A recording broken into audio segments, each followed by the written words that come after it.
जो शहबाज गिल हैं और उनके अलावा वसीम अब्बास एक टीवी एक्टर है, उन दोनों के दरमियान एक चपलिश चल रही है। मैं आपके सामने पहले थोड़ी सी डिटेल रख देता हूँ तो आपको समझने में आसानी हो। वसीम अब्बास ने अपने एक मैसेज में कहा, उसने कहा जी इमरान खान को फंसवाने में सोशल मीडिया का हाथ है।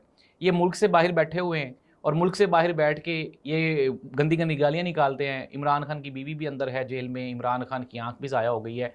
मुख्तसरन ये कि मोहतरम वसीम अब्बास साहब ने जो पूरे की पूरी जिम्मेदारी है वो पीटीआई के जो सोशल मीडिया वर्कर्स जो कि मुल्क से बाहर बैठे हैं उन पर डाल दी। नाज़रीन, चंद सवालात हैं वसीम अब्बास साहब से। माशाल्लाह एक सीनियर एक्टर हैं पाकिस्तान के और अप्रोक्सीमेटली 70 साल से ज़्यादा उम्र भी हो गई। यहीं पे पैदा हुए, लाहौर में पैदा हुए। वैसे तो वो कहते हैं कि मैं जट हूँ, गुजराती हूँ, लेकिन आसान से चंद एक सवालात हैं वसीम साहब, आपने उसके जवाब दे देने हैं।